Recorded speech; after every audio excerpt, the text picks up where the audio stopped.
Well, everybody, it's been another week, and that means House of the Dragon is back, and House of the Dragon Season 2, Episode 2 is here, and now EliteAri is also here. I am here. So, Kyle, what is this episode called? You didn't let anyone know. House of the Dragon Season 2, Episode 2. Alright, me and EliteAri were just having a petty argument about this, and now I'm going to open Chrome back up and look it up now. Okay. House of the Dragon Season 2, Episode 2. It was here somewhere. I'm sure someone in the comments could let us know what it's called. Brother in Thank you, guys. Arms, I think. That would make sense because the brothers fought or whatever, so we believe it. Well, that's what the vulture thingy here has. But then another one just says recap and review, and then it has in quotes, "I love you, brother."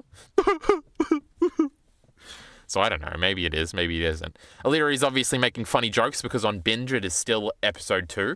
Now, let's just say you're not from Australia. You're like, what's a binge? And we're really not going to explain that to you. Fuck you. So, EliteAri, we're back here. Our first episode was a big hit. It got many views. It got a great comment from our good friend Mia Lee Vinland Saga. Yep. He's loving our reactions. I saw Mia tweeting a lot today, EliteAri, because, you know, he always shows up at the top of my feed. He was talking about how much he hates Kristen Cole and how much he loves the episode. Okay. So, you know, some things we agree, some things we disagree. That's the beauty of life, EliteAri. So what did you think of this episode, EliteAri? This was a very good episode, Kyle. Otto yelled, and I was like, oh, I love when people It was yell so in good, these EliteAri. It shows. was way better than the first one, and the first one was really good. True, yeah, this is a good episode. I think there's like 3 standout, maybe like top 10 of all time House of the Dragon scenes in this episode. But we don't have to get into all that yet, EliteAri. Oh, wait. 2 of them like the first 2 scenes, so we will be getting into that real quick. But it's so good. And I just mentioned that vulture thingy that I got the title from just now, and I saw their rating, 3 out of 5 for this episode. Are they fucking stupid or something? That's funny. What did they give last episode? I wonder. I don't know. I didn't see much. I just did this when I was searching for an image. Now I got a beautiful background image here of my queen, EliteAri. I'm saluting right now. It's funny if you can see it. Excellent. She's your queen too, right? If you're talking about Helena, then sure. Yes. I also like Alicent, I guess. But you hate Rhaenyra. Rhaenyra's okay. I will say, and we're going to get into this later, this is easily the best post-time skip Rhaenyra episode yet. I thought Rhaenyra was sick this episode. She was super cool. Very pretty for some reason, EliteAri. She looks kind of the same. I don't know why I noticed it this time. And she's just my queen now. I got 3 queens, EliteAri. Much like Rudius Grey Rat. Okay, if you say so.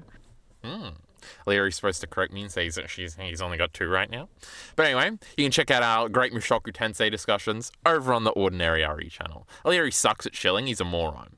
Now, he doesn't have to shill. He's beating me, chat. Yeah, I'm crushing him. My goodness. Okay, Jesus Christ. You gotta wait 3 seconds for this idiot to say something. Okay, EliteAri, do we do any more overall thoughts, or do we get into the old notes here? This was, I don't even know what was there to say. What was the final scene? I don't even remember. Well, EliteAri, I'll guide you through it. Okay, go ahead. Now, I was just saying this to EliteAri, should have just saved it for the recording. My notes are a little less than last week, chat, so, you know, if it's not as in-depth, you know, blame EliteAri, he was rushing me to get to the old recording station here, EliteAri. I don't want to say car, EliteAri. If they don't know, they still think I'm cool. Now, we open on pandemonium, EliteAri. Blood sheets being taken away, wailing and screaming, and everybody in the castle being rounded up and questioned by the guard. And the gates have been shut, EliteAri. The gates to the whole goddamn city. Craziness ensues, EliteAri. Were you freaking out? You're like, oh, what's going on? Yep. It was Well, I pretty knew cool. exactly what was going on, but yeah. No, you didn't. Now, it was really, I like the way this was shot, EliteAri. You know, slow motion, high music, in the background screaming. Lady's got a bloody sheet she's taken away. I'm like, oh my God, they're going to give the appropriate follow-up to the Great Blood and Cheese. This is going to be sick. And sure enough, the first 20 minutes is just fallout from it. It's pretty cool. Now, EliteAri, we cut to some characters. Now, as we tried to do last time, we tried to go character. So I got a bunch of Aegon notes and then some Helena notes. And then I give up and just do scenes in chronological order. Because fuck it. So we got an Aegon, EliteAri. You want to give your... Or should we go through everything? Or should you give your... What did you think of Aegon this episode, EliteAri? Aegon was... I don't know. Let me think. He was sick. He was He's very my different king, to last EliteAri. episode. It was very angry. the way he lashed out by hitting the castle, like whatever the thing was in front of him, was a bit childish, and I think it was meant to be portrayed that way. Um, there's a disconnect I was feeling between, or something I've called the Joffrey curse or whatever, where we've seen how terrible Joffrey is, and seeing people who are meant to be portrayed as bad, like doing bad things, like killing these innocent people, like with the rats or whatever, and then thinking that like Joffrey has just done way worse than this. I'm like, oh, am I meant to think this is bad, or am I meant to think this is normal, or I don't really know. Yeah. So that was a little bit of a thing with him. Other than that, I think it was interesting when he's also walking down the stairs, and his like wife is coming up the stairs, Oh and he my like gives that god. weird look to her. I was like, oh, this is really interesting. Um, I also like the fact that he didn't like, or he lashed out at Otto by taking the hand of the king thing, but he didn't like go any further than that. He didn't like banish him or Mm. like assault him or anything like that. I was like, oh, that's kind of interesting. I don't know. I'm interested. He's It angry, but is. he's not unhinged completely. But You've yeah, touched on the biggest point, EliteAri, and that is this Joffrey nonsense. Uh, the shows are just they're just so different. You could say too different, I think, and criticize them, and which I would think you'd probably go for the angle like House of Dragon is too different. But maybe it's just Game of Thrones is like everything is such a spectacle in Game of Thrones of like, oh my god, Joffrey's like the evilest guy ever, and that's why like Game of Thrones is the most popular show on TV, bro. Did you see what the fucking Joffrey did? Those whores beat each other to death, and then he laughed, and then he said, I'm gonna kill Robb Stark and fuck his head, bro. And it's just like, Joffrey is such a fucking evil prick.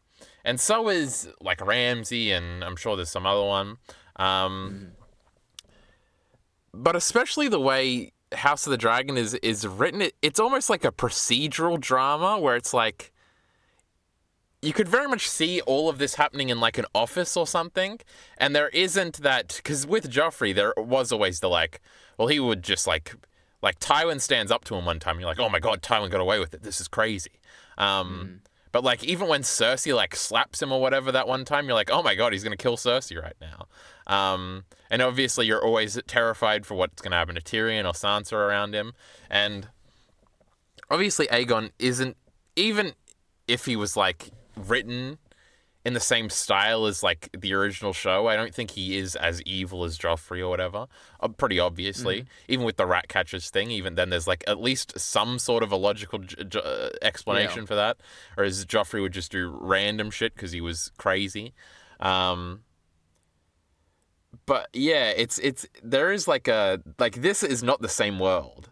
Now I guess you can get around. It's 120 years later, bro. Shit be changing. I think it ties into the dialogue thing as well, where it's just like it seems like in some instances House of the Dragon is trying to be like more mature, and by mature I mean like reserved. It's interesting, I guess. Leary said a million things there, but of course I just remember my first point. But gladly I have notes for a bunch of it, so we'll go through it. I don't know about this. I don't know if anything. Okay, you're saying that there's the issue with having Game of Thrones, which was a more like. I don't think it's that big of an issue. You said it was more explosive or something, right? Yeah. And to compare that to House of the Dragon, you're saying because Game of Thrones was so explosive and had characters like Joffrey that were doing crazy, wacky, crazy things, you're saying that diminishes this show because it's written differently to not have those explosive moments. So when you have moments like the killing of the rat catchers here, you're like, it doesn't stand out as much? No. To compare it to? Or? I don't agree with any of that criticism at all. I'm saying if you care about like consistency or continuity, I guess you could criticize it that way. Obviously I don't give a fuck about that, Leary. Fuck you and your or all your measurements of how good something is. But I think so. I don't understand what the it's just a thought issue is here. I don't have any issue. I'm just saying you could okay. And like I feel like people should be, but they're not. Like this should definitely be something. What is this? Okay, wait. This should definitely clarify because there's no way anyone's understanding what you're saying here. What is this issue? This theoretical issue that someone could be having with the difference between. Well, the tones are so different that it's almost impossible to rationalize that they're in the same world, or that like they're completely different tones and stuff. And I feel like this is something like completely. Huh? I can't even imagine who would have an issue with this. Like that they're so I feel like distinct that you somebody like can't Mauler picture or them. something, even though I've seen like 3 Mauler things in my whole life. Or somebody that's very like hypercritical of like things not lining up perfectly. Um, should be more mad about this. Because I even have this problem with like with most sort of long running stories, if you like take like like if even in One Piece, which does a pretty good job, if you take like the first 100 chapters and then compare that to like what's happening like 1,000 chapters in, part of it is like, well, this is clearly like these are clearly made with 2 different mindsets, and you can sort of feel that, and there's sort of a dissonance there. It's very much on display in things like Naruto or something like that, where those are even self-contained stories where it's just like one continuity. Now, obviously, this is 2 different like entirely different productions that are supposed to be set in the same world. So you can get away with it more. But I feel like those critiques happen a lot, especially towards something like Naruto. And if these little meanies, EliteAri, were being consistent, they would be mad about this too. But I feel like you're asking me a different question. No, I think that answers what I was thinking. Okay. Pussy Yeah, criticisms, EliteAri. I'm sick of them. But also, if I remembered when I brought that up initially, I was going to say, or you could criticize, like, in retrospect, be like, this Game of Thrones shit was so lame and immature, bro. Now we got the real show. Which is probably what I would lean to if you made me choose a position. But, like, the highs of Game of Thrones are probably still better than the highs of this show, right? I don't know. But we got some highs, bro. Now, EliteAri. Aegon's very mad. He's destroying the little train set. Now, I had a big thing. I was going to quiz you, and you're going to be like, I don't even know what he's destroying, bro. But it sounded like you remembered, EliteAri. I mean, if I were to assume, it would be the Viserys thing. But I don't know if anyone else built another one. Oh, okay. That's the only one I remember. Because obviously he lives in Viserys' room now, EliteAri. And as we've established, it was only like 2 weeks ago. Yeah. So yeah, that was my first note. Aegon's very mad. What's he destroying, EliteAri? I was making fun of you, bro. At the beginning of this episode, I thought it was going to be bad, EliteAri. Now, obviously, we had the cool little introduction, but then Aegon's mad, and he continuously says, like, they came into my house, I am the king, and it seems like he's just mad, but he doesn't really care that his kid is dead. But there is at least one line later that makes you think that he cares that his kid is dead. Because I was like, oh my god, they're just making Aegon a caricature. This is terrible. Wasn't it when he was crying when his mum comes in or whatever? No, that's like way later. Oh, okay. Yeah. But yeah, even before that, when he doesn't want the body to be paraded around, that was when I was like, okay, we're saved. And then it was like the best 20 minutes of my life. But anyway. Excellent. We'll get into that. At first, I thought I wasn't going to like this, everybody, with how everybody reacted to the kid's death. Also, they did the fancy language thing, and they never said his name, like the kid's name. They were like, my grandson's dead. What they did to the boy. And Aegon would just say, my son. And it's like, why doesn't somebody just say his name?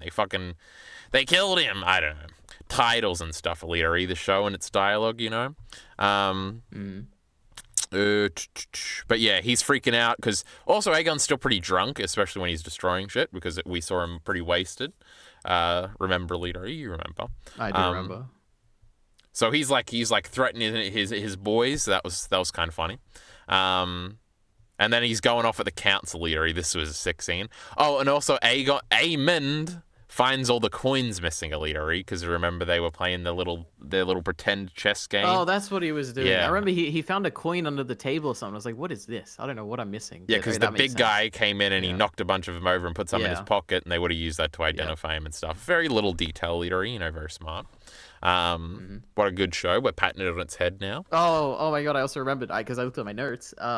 In this big montage thing at the beginning where they're rounding everyone up, there were dogs again. And I was like, oh my god, this is like a dog. So it felt like a real life dog in the show again, just like the pug. I don't know what dog it was, but I was like, this is like a dog that I recognize. It was a bit weird. Okay. Anyway, yeah, it always it's probably like a Rottweiler or something. That's like the big scary dog, I think. Probably. But yeah, it just takes me out of it, you know. I don't know. I didn't notice it. Never did it in Game of Thrones when Ramsay had his dogs or whatever. That I was in it. For his that, hounds, EliteAri. His hounds. Yeah, true. Hounds. Also, the dog from last episode is back at the end. That was pretty funny. That's a dog that fits into this world because it looked like weird. Yeah, it looks malnourished and skinny and like it's gonna die. Yeah. Yep. That's kind of sad. He saw his dead puppy and he was gonna just wait there like Fry's dog, EliteAri. You remember that Futurama episode? No. Oh my god, EliteAri doesn't remember the episode. That would be EliteAri's least favorite episode about anything ever, because it's just like sad about a dog, and EliteAri hates it when you're mean to dogs and stuff. Remember, not because That's not true. not because everybody else is like, don't kick the dog, no. EliteAri hates it from a narrative standpoint, and he wags his finger and says, "This is just cheap heat, Mister Creator Man." I've seen his digests. I don't even know what you're referring to. You always mad, anyway, John Wick. The worst part is that his stupid dog gets shot. My name's I EliteAri. never said that. I love that in John Wick. At least in the first John Wick, when he had his dog and it died, and I was like, "This is great. I'm invested." I think you're talking about later on in the second movie or third movie or fourth movie when they're I hate Once Upon a Time in Hollywood because there's a cool dog in it. That's you, EliteAri. I did not like that. Oh my god. Okay, my issue, I guess, to clarify, is that I hate when dogs are portrayed as being really cool. And I'm like, oh my god, it's a dog. I'm cutting this part out, EliteAri. Fuck your explanation. I was right. He knows I'm not cutting nothing out. Now, where are we up to? Oh, Aegon finds Amen, EliteAri. Don't quit fucking him up. Finds the coins missing. Then Otto and Alicent have a meeting, and Alicent's been crying, EliteAri. She's a little upset. Yep. And Otto doesn't seem to be that upset, and he's already strategizing, I think his actual plan gets revealed later, okay? Otto sees the opportunity. Alicent's been crying. I just said that. Alicent is Did I click record, EliteAri? Yes, I did, of course. I don't know. It's about 15 minutes in, so we got to have that moment where we freak out whether or not we're recording. Alicent is upset by what they've done to her girl. Oh yeah, she keeps saying that. Now, EliteAri, did you find her acting weird in this scene? Nothing in this episode stood out as weird acting. This was the weirdest acting I've ever seen. It almost seemed like a YouTube parody cry, the way she was crying in the scene. Oh, you mean when she's crying? Actually, I thought that was really good acting because I was like, this is too real. This is like actual real. No, I was like, it's like fake. That has to be the intention, right? It's like, it's like not how people usually cry on. No, absolutely not. I took this to be very good acting, as like this is like a perfect portrayal of how it actually is to cry. Nah, I thought it was. So wait, we have complete opposite interpretations. That's really funny. Okay. Yeah, I don't know. What to say because she did it again. Because she does the initial one where she does like the "I'm a horrible person," and she does the fake weird YouTube cry that EliteAri likes, and then she has another thing when she's going on about what they did to her girl. Why doesn't she just say to Helena? I don't know. It's weirding me out, EliteAri. Don't like. Why does she have to say Helena? Because it's so weird to say. Why is that weird? Some people say. Okay. Nope, they don't. I think different people exist out there, Kai, with different Well, it's obviously supposed to be like the old-timey formal way of speaking, and it's weird, especially when we're having a hyper-dramatic moment. Yes, because I don't like it. Why else would it be weird? How else would you define weird? Wait, this. Whatever. I'll let you have this. Keep going. Wait, go ahead, EliteAri. So okay, I just don't understand why you're so hung up on this this form of dialogue when you're saying that it's like calling back to a certain type of a certain era in humanity or whatever, right? Like when they used to speak like this.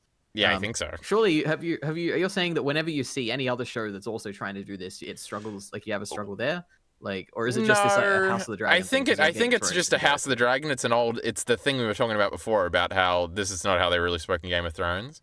But that's like one aspect of Game of Thrones that I think is better. So I'm mad about it.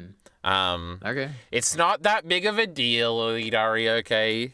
Fucking, he's just a simp for this show, chat. He's just defending it all the time. Can you believe it? Sure. She freaks out a little bit more weirdly. I just said that. She thinks it is a punishment on herself for her sins. She says this a few times in this episode, EliteAri.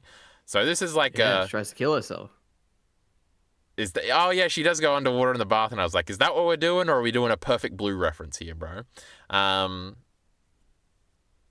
But I guess maybe you can't drown yourself like that, right, EliteAri? You need to, like, tie yourself down. Well, I mean, my only comparison is what Skylar does in Breaking Bad. I'm not going to spoil it, but I think it's like it seems like it's I don't know. It's like cutting yourself on somewhere where you know you're not going to die if you cut it. It's like it's like a plea. What do you call it? A plea for something. Yeah, but no one's there to watch it, so it's like I don't know. It's a self-hatred kind of thing. Yeah, I think that you're definitely supposed to think about it in the scene. So,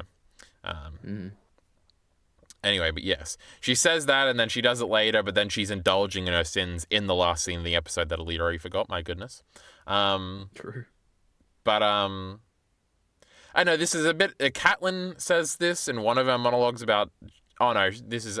She says it in like the beginning of the first season, and then she does it again when she has the big "I forgive Jon Snow" monologue. That's only in the show EliteAri. There's also a lot of characters that are like this in other things, but of course, EliteAri, I can't remember it. Where it's like, oh, they're punishing me for my sins. I fucked up, and now I just think karma's coming to get me. It is interesting here because it is like, Alicent really does believe in like religion and stuff. Which leads me more to believe that like, oh, she probably didn't start sleeping with Kristen Cole until after Viserys died. I guess this could be my misinterpretation because I don't remember enough about season 1. But when she was saying, "Oh, they're blaming," whatever they said about my sins, or like I'm getting punished, I thought back to when she was younger, like the other actor or whatever, sitting in front of the candles and like lighting them or whatever, and I was like, oh, I can imagine her like kind of thinking back to that moment of being like, oh, I guess since then, things have gotten my life has gotten worse, and I feel really bad about things and blah blah blah. But maybe I'm just I don't remember the context. I think it's just supposed to be about sleeping with Kristen Cole, and that's not a religious thing to do. Like, okay, and that he might have been there to stop them if he wasn't with her and shit like that. Because is there anything else Alicent thinks she's like that she's done that she thinks is immoral? Like she did a little scheme to get Aegon on the throne, but she thought she was doing the right thing there. And like, what else bad has she done? She could blame herself for Luke's death, right? Having Aemond go there. She did say pretty firmly last episode that it wasn't her fault, right?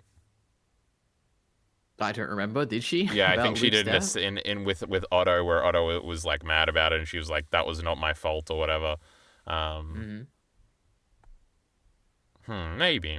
But yeah, silly Alicent, Aegon is very mad at the council too. Very good acting here. I have written down EliteAri, of course. I love it when people are mad at EliteAri. Those are always the best scenes. True.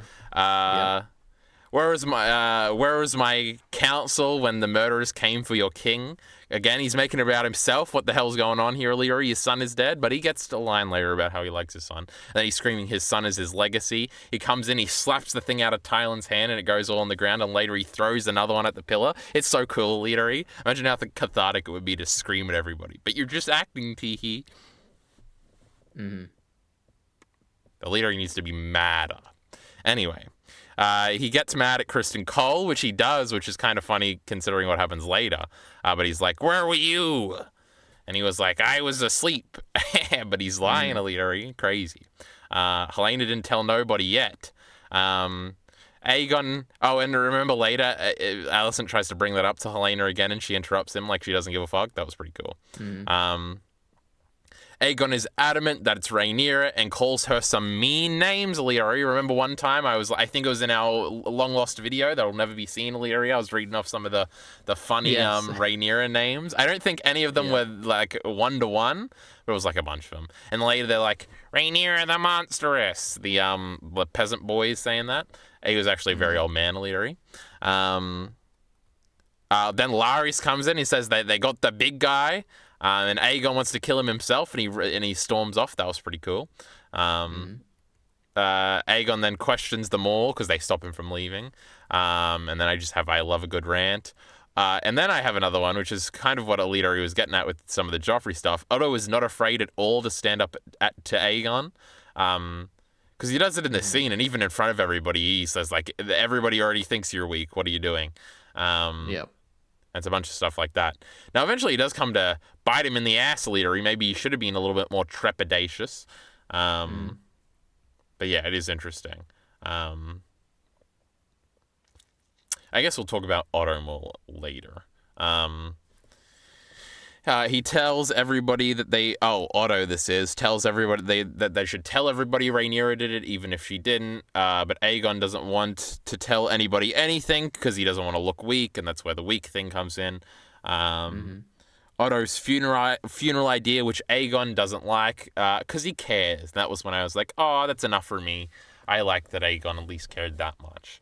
And then Alicent doesn't want to do it, but then Otto has the idea that it'll be better if the weeping women are there, and how clever, and it does end up working. EliteAri, they go out on their little thingy. And all the people just love Helena, and it's so funny because I think this is like there's also a similar moment to this in Game of Thrones where it sort of becomes apparent that like everybody like already considers Marjorie the queen. Like she goes out to the people and they're all like chanting for her and stuff. There's even that one scene where she gets like Joffrey to wave at the people and even he's happy and like the people all clap. Where I feel like in everybody's mindset, and even mine, who knows everything about this story, Leary, you know, I'm a big brainiac over here. I was like, oh yeah, Helena's like the queen. It's not Alicent, stupid. Then I think this really reinforces that, like, the people understand that of King's Landing, and they're like, man, Helena, we love you. Hashtag. And yeah, and Alicent's just like the side piece, kind of. Yep. So, EliteAri, in terms of a predictive sense, I guess a little bit more about this scene before we get to that. Did you think the head was going to fall off when they was, like, bouncing a little bit, EliteAri? Not for a second did I think that was going to happen. There was a shot. I thought, like, when they I got thought maybe caught on the people would rock. go and, like, try and lift it up or something. Like, go and grab the body and, like, lift it up when they Well, they get caught on the rock, and then there's just this shot that's held for a little bit too long of, like, the body bouncing, and obviously the head is, like, sewn back on. And I was like, oh my god, the head's going to fall off and fall into, like, the muddy stuff. And because, again, we haven't talked too much about Helena yet, but her characterization is very easy because we never see her, like, do a scream, EliteAri, where she's like, I can't look. The part where she freaks out is when everybody is, like, reaching out for her, kind of, and it's like, oh, she doesn't really like the social situation. And even later when she, like, hands stuff to Alicent, it's like, these are for my boy. It's not overly, like, emotional. It's just like, oh, this is his toy and this is, like, his thingy. Let them take, like, this with him to, like, his funeral. So, I guess if there was anything I was upset by in actuality about the opening, not just upset in the moment and then it was not contradicted, but righted the wrongs, EliteAri, you understand what I'm saying, was that the Helena focus was not really here very much. She isn't in this episode too much, and I feel like the most interesting thing coming out of Blood and Cheese was how it was handled with Helena.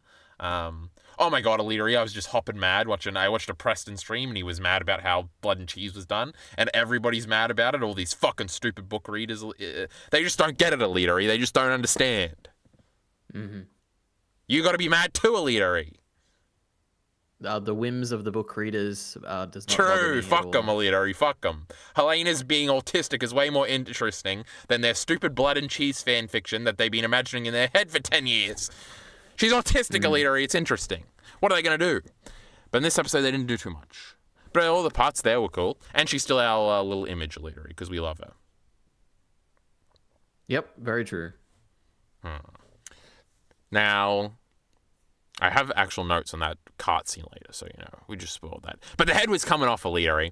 No, it wasn't. People were going to go, they were going to grab the kid and throw it in the air or something and cheer that the body is there or something. I don't know. They were going to meet here, EliteAri. They were going to meet here. Yeah, what I was thinking of was like, oh my god, this is like when the people got mad at Joffrey and they tried to rape Sansa or something. Oh my god, they're going to do True, that riot. They threw a cow pong at him or whatever it's called. I don't remember. I don't know farmland shit. Do I look like a peasant to you, EliteAri? Anyway.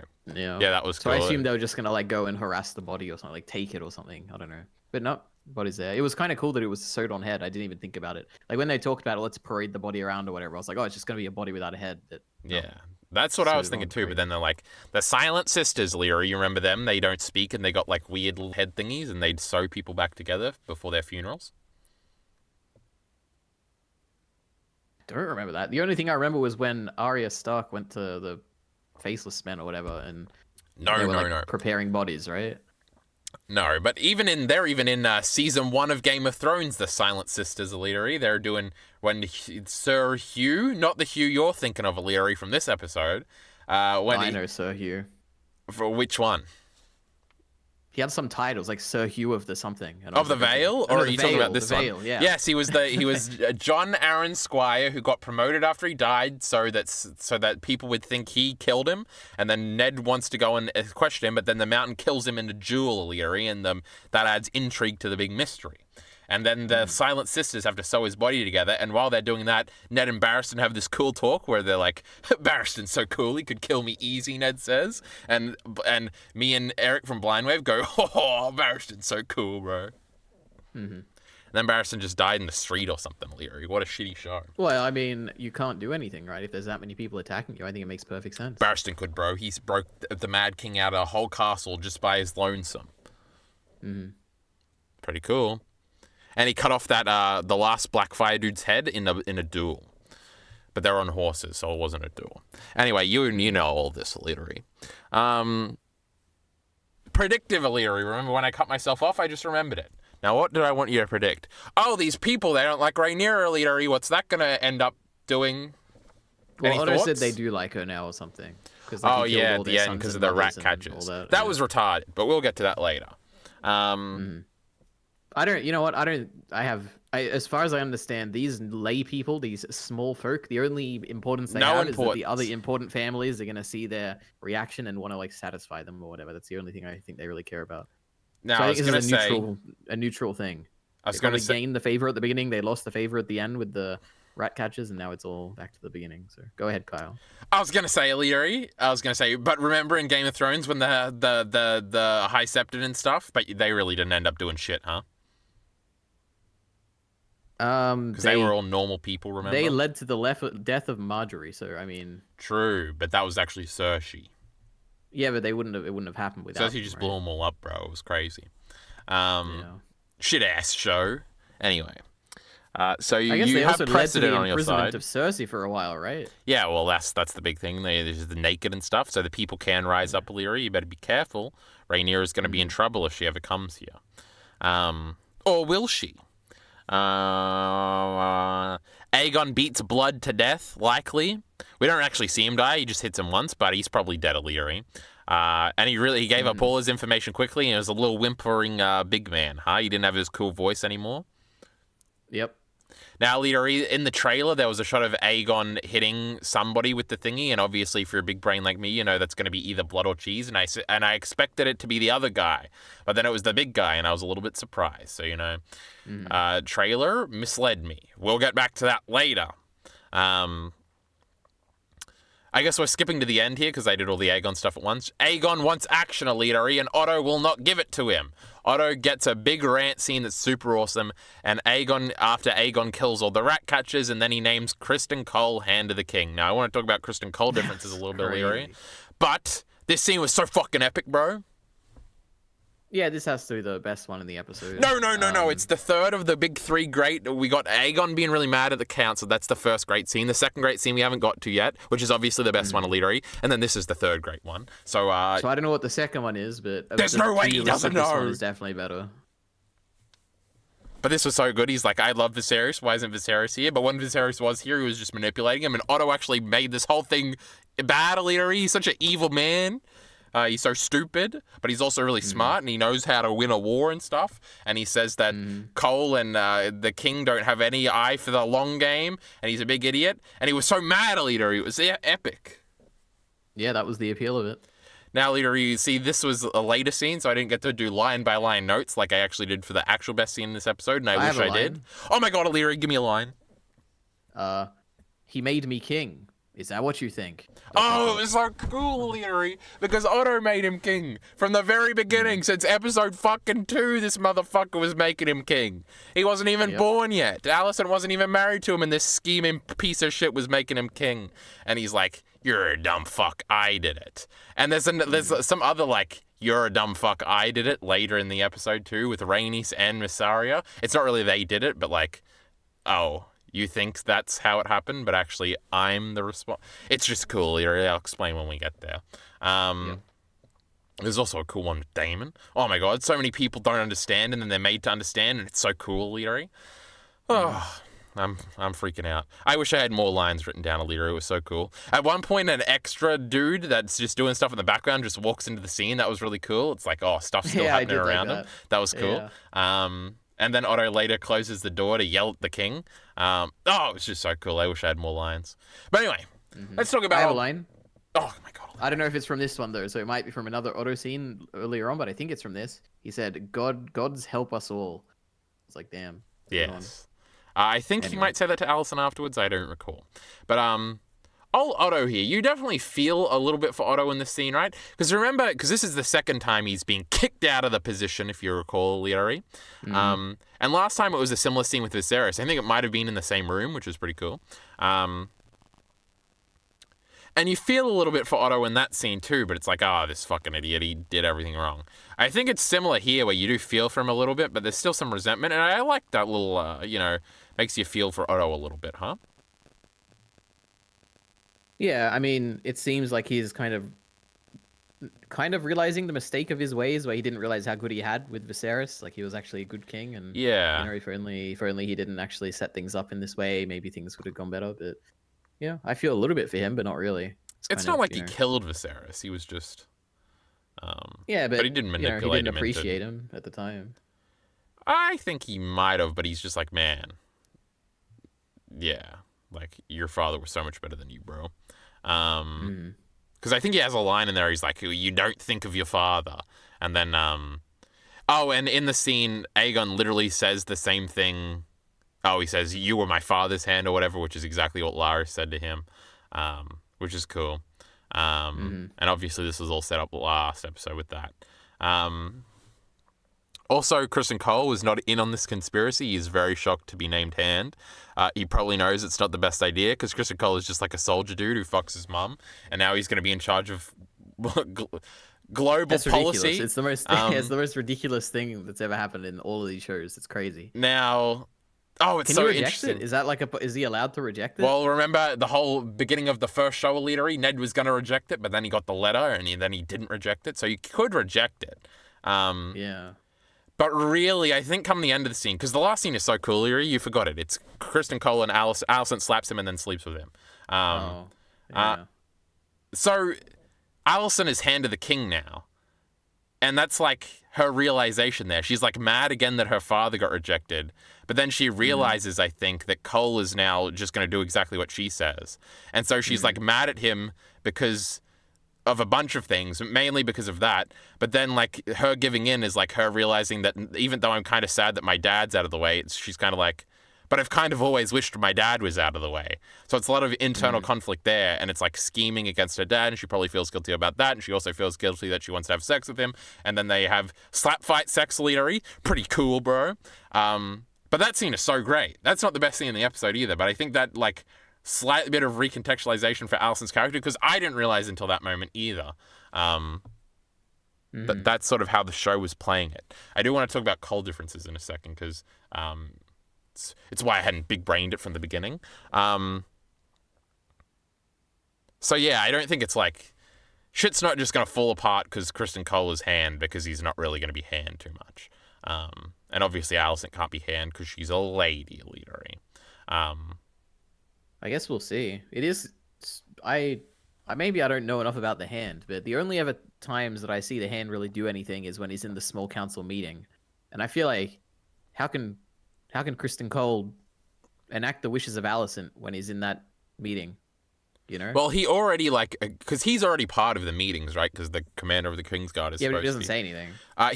He does say stuff. He usually just says, what Allison said is right, which happened in the previous episode where Allison was like, no, you can't go burn the ships immediately, and then Cole stood up and said... My king, you're needed here, or something. So he does already back her up in the meetings. It will just have to be the other way around. I'm pretty sure next episode, they're going to have a meeting, and it is going to go bad, and then they'll have, like, a thingy, and then they'll figure it out. But, yeah, it's pretty cool. Now, old Kristen Cole, EliteAri, I've probably gone on this old rant before. The Kristen Cole characterization is massively different to the book. All right, let's backtrack. Let's do the whole thing, EliteAri. Prepare for a monologue.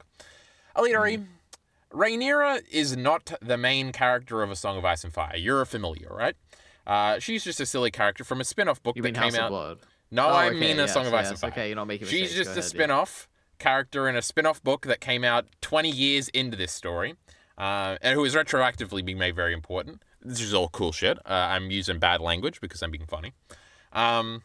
Now, the first time I think Rhaenyra was brought up in, like, Brand 2 in the first book or something, where it's like, and one time the Targaryens, bro, they had a civil war. Rhaenyra and her brother, bro, who's supposed to be 1 year older and is actually her 1 year younger than her and is actually her brother, and this gets retconned later. This is pretty cool. And then in the appendices, it says that too. You don't need to know about all this, Leary. I'm just flexing. But the first time is, like, in the fourth book, EliteAri, and it's to do with a Dornish story, because the Princess of Dorne, EliteAri, Ariana Martell, she says, fuck this little prick Tommen. He's a boy, and he's younger than my girl Marcella. So Marcella should obviously be on the throne, and so she gets really mad about that, EliteAri. And if you recall, Marcella is in Dorne. So she's gonna go and kidnap fucking Marcella, and she's gonna go and do something and somehow get her on the throne. Pretty stupid idea, you think, in EliteAri. Believe it or not, it doesn't work. But that chapter is called, because the chapters start having a little bit of titles. It's not just brand something. It's not just Ariane 1. The chapter is called Queenmaker. Now, the reason for this is because throughout that chapter, there is a big metaphor made about, and a comparison made to Kristen Cole, EliteAri, who is, like, easily the most fleshed out character at this point when this fourth book is being published in 2005 or whatever, in this whole Dance of Dragons sequence, just because of this chapter. Now, mind you, audience, I haven't read this chapter. It's pretty funny. So the Dance of the Dragons is kind of first idealized. The idea of it first exists as sort of like a Kristen Cole story in a weird way. Because the whole thing is that Kristen Cole is the kingmaker and he makes Aegon king. Now, they cut this almost entirely from the show, and they tried to, like, have a reference into it because he literally puts the crown on Aegon's head in the coronation scene. But back then, it's very much made like Kristen Cole beat the fuck out of because remember he killed the one dude in the meeting where he's like, Rhaenyra should be queen, not Aegon, and he slams his head on the table or whatever. Well, in the book, apparently picks that motherfucker up and throws him out the window, and it's crazy and stuff. And it's like Kristen Cole, who is a spurned lover of Rhaenyra, has now turned on her and basically starts this whole civil war himself just because he's mad that Rhaenyra didn't love him type thing. And it plays into like a heartbreak thing because Ariane's also got that going on. So originally the idea of this whole thing is a Kristen Cole story where he does this thing and he's the kingmaker. And in this, it's like, he like manipulates his way into getting rid of the great Otto Hightower, who's such a good hand of the king, to make himself hand of the king, and that's like his big play. And then for the rest of the war, he's the hand of the king. So it's very interesting that in this scene, he doesn't want it. He just bumblefucks into it, and he's totally just what do you call it when he's like a little proxy for Alicent? Very interesting. Puppet.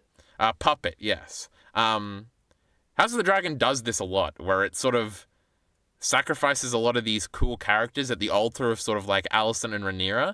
And I, for one, EliteAri, think it's the correct decision. Well, I have no comparison because I haven't read the book. But I just informed you of it, and you were very interested. And so was the audience, EliteAri, right? Sorry, was that a question? What'd you? Yes, I said so. That was totally interesting, and you were totally interested, right? You were absolutely correct. Thank you, Kyle. Yep. Yes, it's a Kristen Cole story, but now it's not because they fleshed it out in the book. Yes, true. And then like 6 years later, he made a little thingy, and then he just wrote like one chapter of Fire and Blood called it The Princess and the Queen, and then made it all about Rhaenyra and stuff. And Rhaenyra is really cool. Now, believe it or not, we're going to go on another monologue like that before the end of the video, EliteAri. But it's going to be much more interesting because it's going to be about Helena.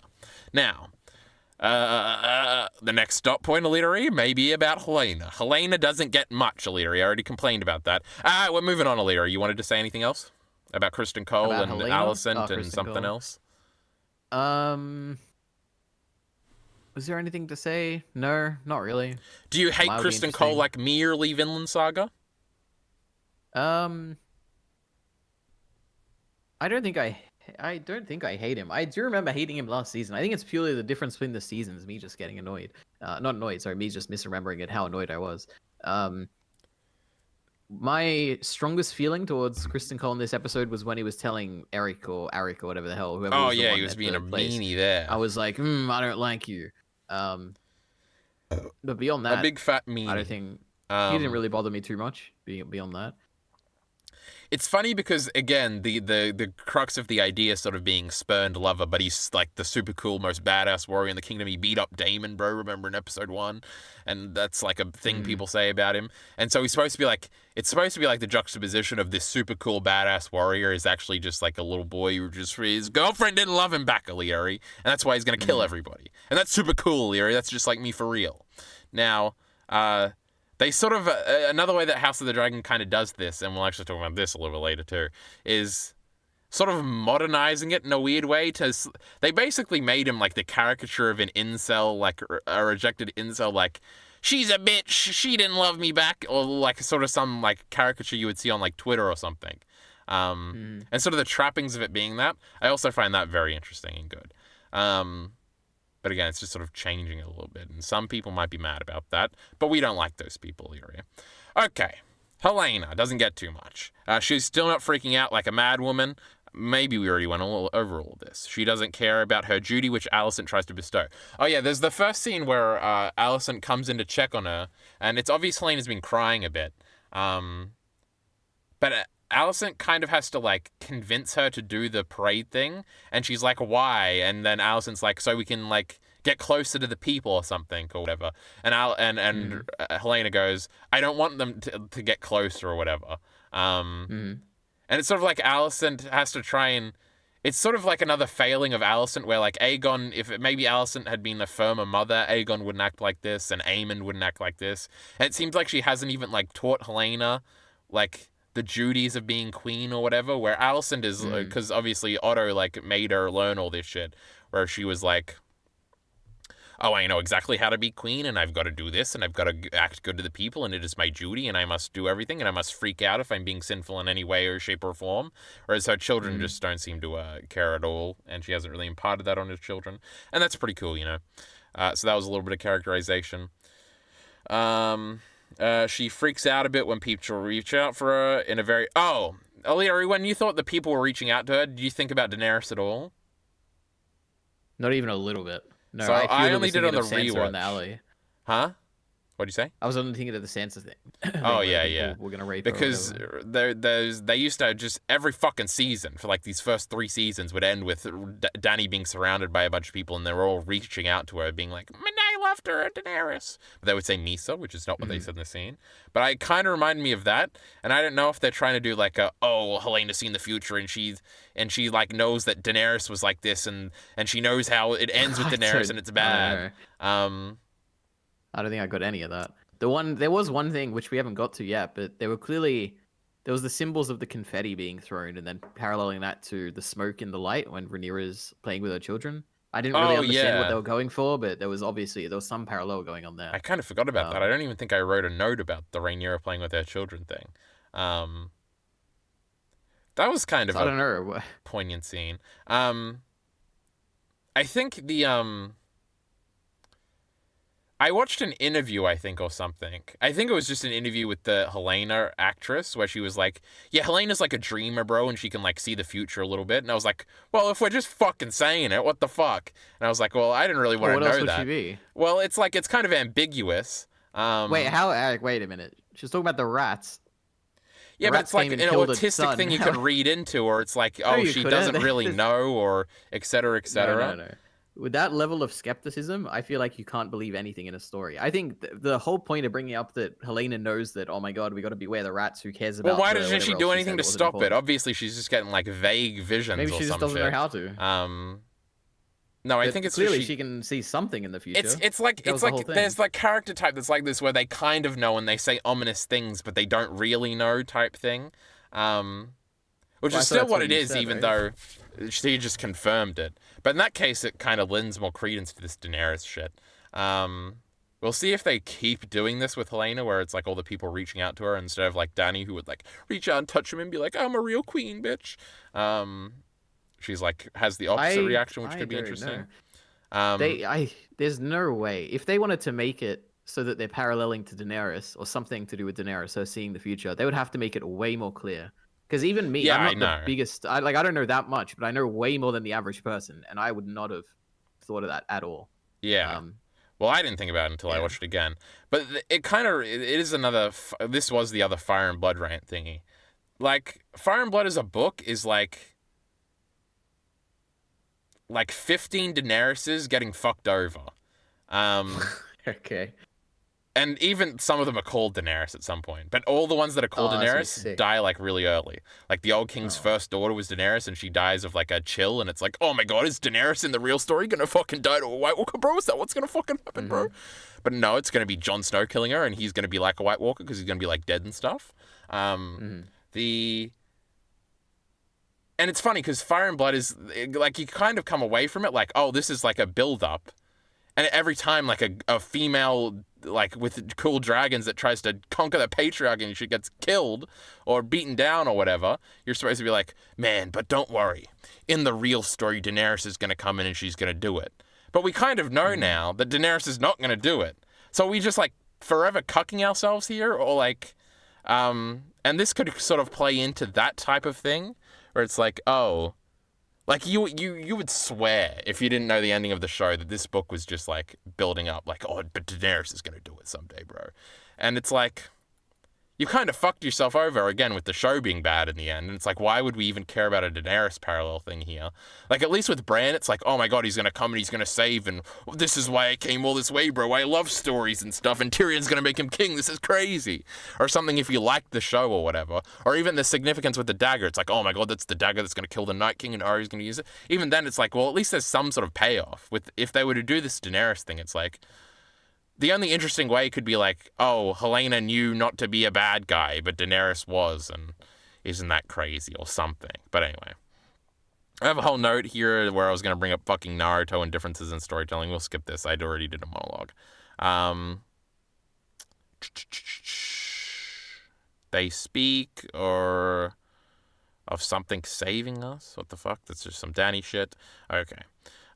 She and Aegon cross paths and they don't speak. They don't have a very good relationship, it seems, EliteAri. Yep. I like that scene. I wonder... There's another thing, EliteAri, with this show, is that... And I think I was going to bring this up later. Where I think sometimes this show is held back by, like, the outline of the source material. And I think Helena might end up being that, and I might end up being disappointed. I hope we get a scene with Aegon and Helena where they actually talk to each other. I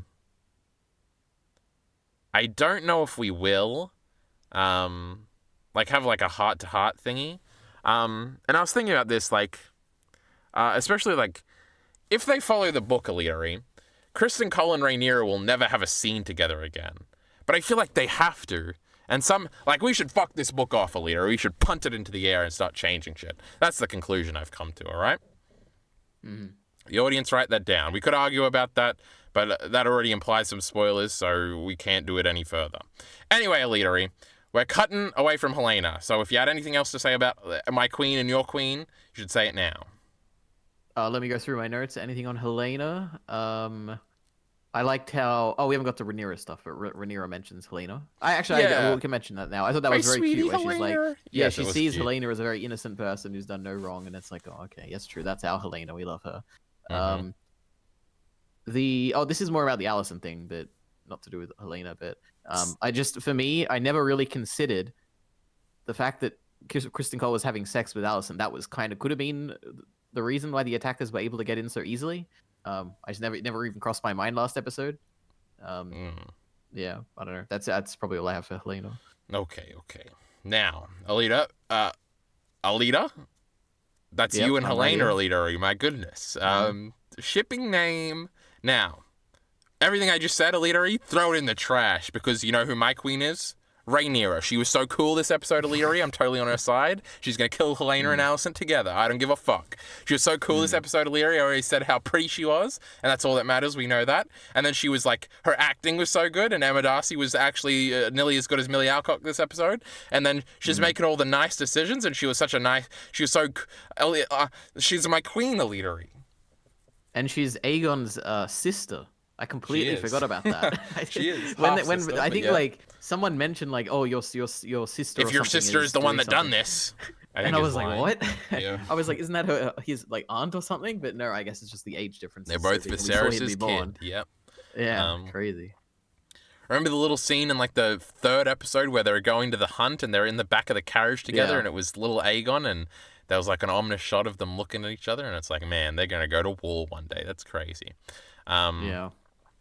The way they have Rhaenyra act in the scene, EliteAri, like, it's the perfect way to represent that somebody actually didn't know that it was happening. Like, the way she act, you know, sometimes, EliteAri, you're catching this little weasel in a lie, and they just act wrong. Like, they get too aggressive too quickly, or they try to do an over what, oh, I didn't know about that. What are you talking about? And you're like, you fucking lying piece of shit. How they had Rhaenyra play it, they were very descriptively real, EliteAri. I believed it, and all the councilmen believed it immediately because she acted the proper way to show that she didn't know about this. Now, cut to next episode of EliteAri, we find out she actually planned the whole thing the whole time. That would be crazy. She was actually in a cloak behind Daemon, and as soon as Daemon walked away, she walked up to the other two and said, kill the fucking kid, bro. Kill all of them. It'll be sick. That'd be fucking great. But anyway, she is told about blood and cheese. And there's a great little moment at the very beginning of EliteAri. Who's EliteAri? I don't know anymore. It's me. Where Rhaenys immediately looks at Daemon, and she like knows immediately he did it, and that was so cool. EliteAri was such a little thingy. EliteAri didn't think it was cool. That's crazy. Wait, but Daemon's I don't think I even noticed it. Do you mean Rhaenys or Rhaenyra? Rhaenys. Oh, I didn't even notice. Okay. No, it was so cool. Sorry, I'm EliteAri. just, I'm a bad viewer. Yeah. Also, EliteAri question. Why the fuck isn't Corlys at the fucking meetings? He's busy. They're preparing the ships or whatever. But he's Alan's not. doing He's his having thing. sex with Rhaenys later in the episode. What's the go Yeah, there? but that's like on no, his no, off no, time, EliteAri, I like, figured it out. I figured it out. He's with the ships and stuff, but Rhaenys flies over there, and then to Driftmark, and that's where they kiss. Yeah. God, I'm so smart. Anyway, Rhaenys is at Dragonstone. She's like, meh, meh, and she looks at him immediately. But at the end of the scene, because Daemon is like, it's so good. The scene is so great, EliteAri. This is not the greatest scene. The greatest scene is Rhaenyra and Daemon talking after this, but we're not going to get to that, EliteAri, and I don't want to hear your fucking reaction yet. And don't be downplaying my goddamn scene, or I'll kick your ass. But this scene was so well because Daemon is just looking down. He's not looking down, but he's looking to the side, and he's like half smirking. It's like, oh my god, he's admitting he did it, and he just wants everybody to know he did it. It was so good, EliteAri, and that with Rhaenys' look that you forgot was even better. And then at the end of the scene, Rhaenyra looks over and sees the smirk and is like, well, motherfucker. And she kicks everybody out and speaks to him. Oh, it was so great.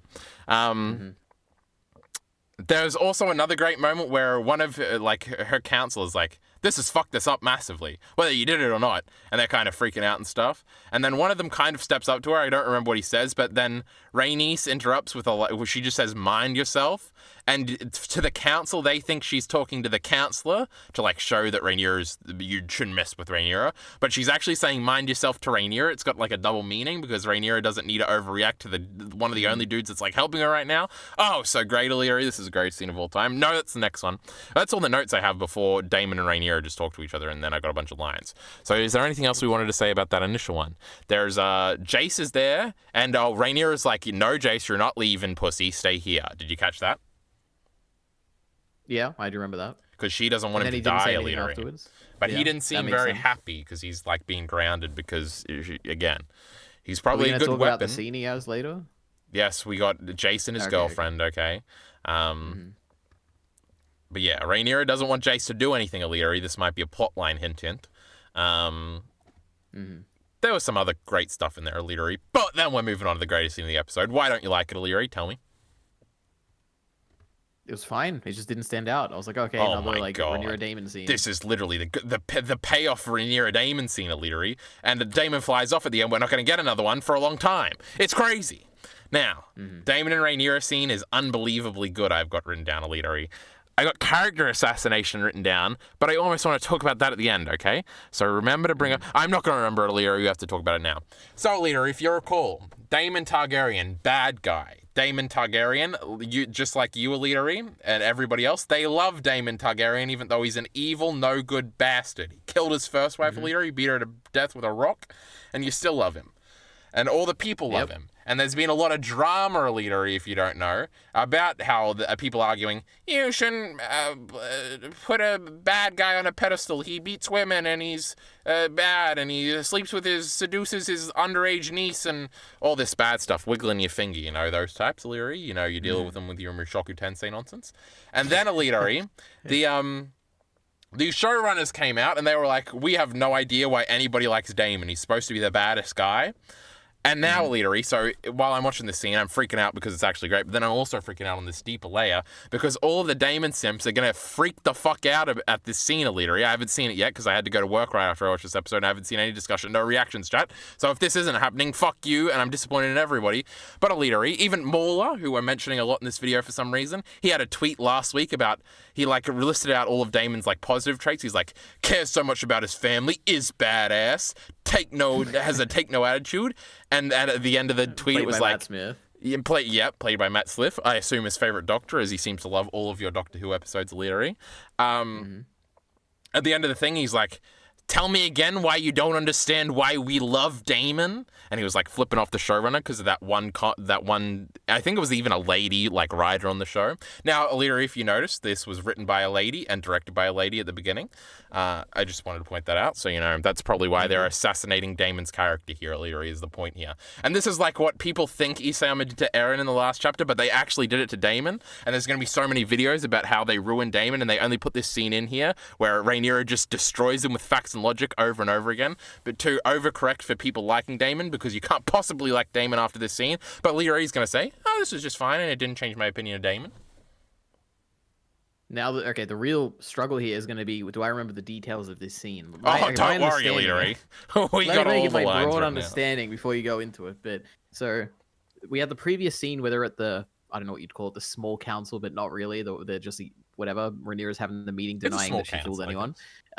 You know, then she calls Damon to her room or whatever. They go into a side room or whatever. They have their second meeting, and then Rhaenyra is basically saying, "Oh my God, you killed not Aemon, whoever the kid who died. You killed them, Jaehaerys, yeah." And he's like, "No, it wasn't me, whatever." And then she like keeps pushing and is like, "Yeah, it was me." It was a mistake. Yeah, it was a mistake. Did he say that? No, he said, well, yeah, he does very directly at the end say it was a mistake, right at the end. But before he's like, well, he was supposed to kill Aemon, and it was like, and then she even says like, and what did you tell them if they couldn't find Aemon? And he goes, I didn't say that. And then later he just says it was a mistake. But yeah, keep going with your interpretation. I'm liking this. I'm just trying to remember. And then I think I don't even, because I know she gets angry and he like runs at her and she gets scared for a second, and then I don't remember anything after that. Okay, give me the details, Kyle. Okay, well, after that he gets mad and he storms off on his dragon and leaves, and he also walks by his daughter and doesn't say anything, and that was very mean. That is true. But we got the line by line bit here, I think. Ambiguity. Oh, I guess I got some overall points before we get into all my favorite lines. So we still have some ambiguity about whether or not Damon is such a bad guy. Now, if you recall in season 1, we never actually get confirmation he says the thing in episode 1 that gets him disinherited initially, which is something he brings up in this scene where it's like, did he actually say an heir for a day or whatever, making fun of that dead kid? And then we still don't have any confirmation whether or not he actually said, kill the little kid if you can't find anybody.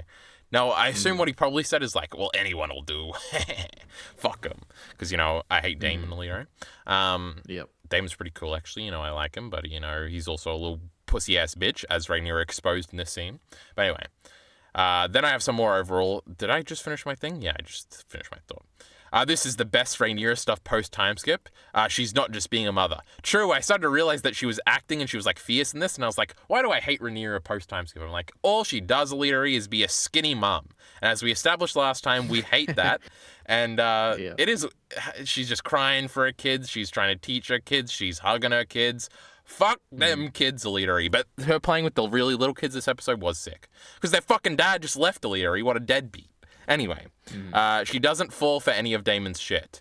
There's a great line where she repeats a few times like, I cannot trust you.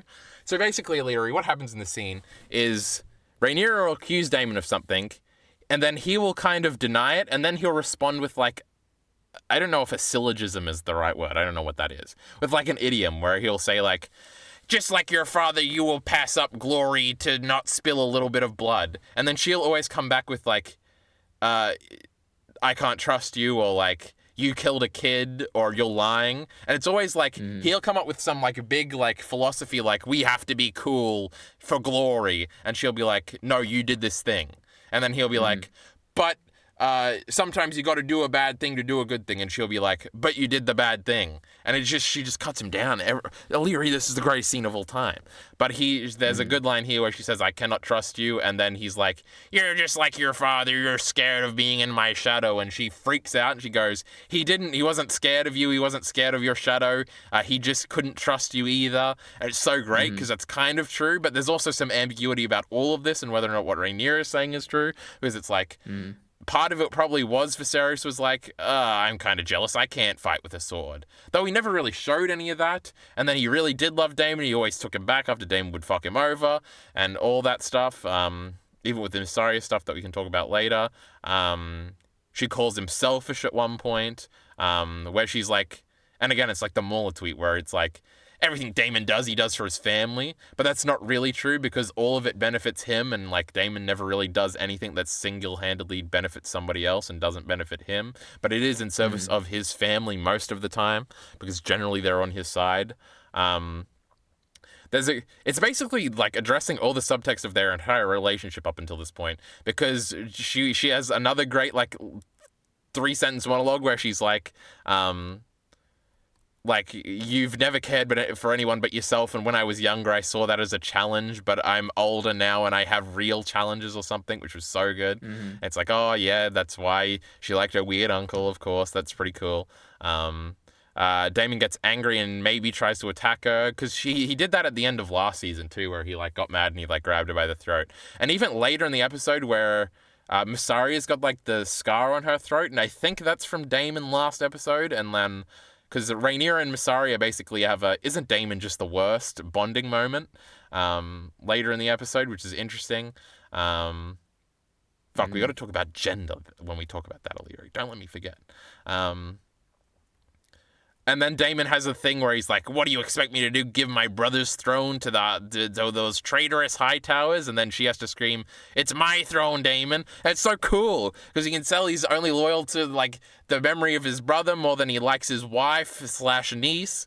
And it's like, oh my God, he doesn't care. And then Daemon has a whiny voice, EliteAri. His whiny voice starts coming out as he starts cracking. He's got a whiny voice for like a whole minute. It's so fucking sick. And then the thingy from the trailer, EliteAri, that you didn't watch, where she says, do you accept me as your queen and ruler? And again, because he never directly answers a question, EliteAri, he's a little weasel, this fucking Daemon, because he's getting caught in his goddamn lies. And he's always like, well, I can't remember what he says directly to that, but he doesn't say like yes or no. He says like, oh, I can't remember, EliteAri, but it was great. It was a great deflecting tactic, this fucking Daemon. He's a pussy.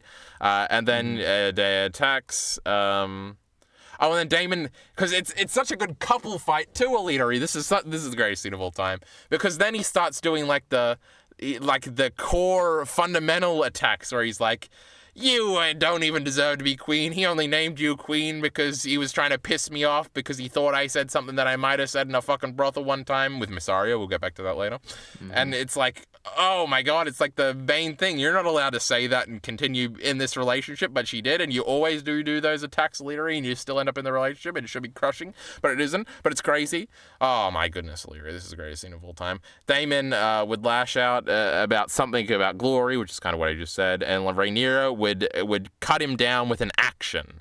And then she ends the scene with the conclusion, you're pathetic. Oh my God, EliteAri, he is pathetic. This is the greatest scene of all time. Daemon storms out and leaves, ignoring his daughter on the way out. Oh, EliteAri, I'm dying. Yeah, I think I can agree that it was at least pretty good. You gotta I think of all the scenes we've had of Rhaenyra, this is the one where I feel the old, like the younger Rhaenyra. Oh, EliteAri, you're saying all the good things right now. Like there's a few scenes, like the one for Alicent would be the one where I thought about her thinking of the candles back in the day. This one made me think of her. I think the moment I would think of for some reason was when she was at that, I don't even know what it was. It was like it wasn't a wedding. It was some celebration where Daemon was there and Viserys was happy to see him or something. That's the kind of scene I was thinking back to for some reason. Yeah. Anyway, yeah. Oh my God, young Rhaenyra is my real queen, EliteAri. How are there so many queens in this show, EliteAri? And I mean that with the capital KW. Oh, I'm losing it. Ooh. Anyway, you should rewatch it, Illyria. It was really good. Literally character assassination in real time. Anyway. Then we get, and now because I try to group all the Rhaenyra stuff in here. We got Rhaenyra and Mysaria EliteAri. This was the greatest scene of all time, too. Mm-hmm. Tell me what you recall of this scene and what you thought about it, EliteAri. Rhaenyra angry that Jacaerys, whatever, is dead. She summons the spy person who was in Mysaria EliteAri. She's got a name. And she like questions her and is like, "You did this. Why should I trust you? You're not going to be free. I'm going to put you back in prison." Blah blah blah. And she's angry. And then she says something about her throat, not her throat, her scar. And then I had no idea, but Kyle pointed it out. And I guess it also ties in now that I know this, because I was looking at the order of my notes, and before this scene about the implying that the Prince Daemon or whatever, I don't know what his title is now, King Daemon or whatever, implying that he, in losing his temper, scarred her. Is that the implication there? Well, I think he attacked her like last season, but I don't remember that scar being on her in all the scenes. But he also grabbed her by the throat last episode. So I don't know if it's a scar or if it's a mark. I don't know. What I was going to say is it ties in with the previous scene with Aemon saying, when princes lose their temper, it's others who suffer, small folk like me. And I was like, oh, cute little parallel here between these two sides. Because obviously Aemon and Daemon are being paralleled because they look kind of similar. They're both good fighters. They're both going to Harrenhal in brothels. Yeah, crazy. We're not going to talk about that Aemon scene yet, Illyria. I got to freak out and scream at the beginning that's the greatest scene. Okay, now that was a very good scene. Yeah. We've got... So Mysaria and Rhaenyra are talking here, and they end up becoming friends, basically. Because she's like, Mysaria, you can leave. She, like, honors the thingy, because she's just so nice, this Rhaenyra. That's why she's my queen at EliteAri. She's nice. And, it's basically a mirror to the scene with Daemon last episode with Mysaria, where it's like, they basically have the same back and forth, where Rhaenyra's like, you did this to kill that boy. And she's like, yeah, but I just did it because Daemon kind of made me and I was just benefiting from it because then he said I could be free and I'm a prisoner. What the fuck do you want me to do? And instead of like, because Daemon kind of got mad and then came back later when it benefited him, because, he just does things that benefit him later. He's evil. But instead, Rhaenyra is like, oh, I see. That makes sense. And I probably can't trust you, so I'm still going to get rid of you. But you got to go to Myr. Now, earlier, you remember last time we tried to put a whore on a boat and she didn't leave? Season 4? I'm trying to remember. Season 4? What the hell are you talking about? Shay? She was supposed to get on that fucking boat. Oh, you mean Game of Thrones? Okay, yeah. Yes, I do remember. And I was thinking about that, and then, because obviously I know Mysaria doesn't get on that fucking boat later. Are you kidding me? So I was like, oh my god, they're doing a Shay parallel. Oh, I'm just thinking about parallels coming out my ass, Larry. I'm so smart.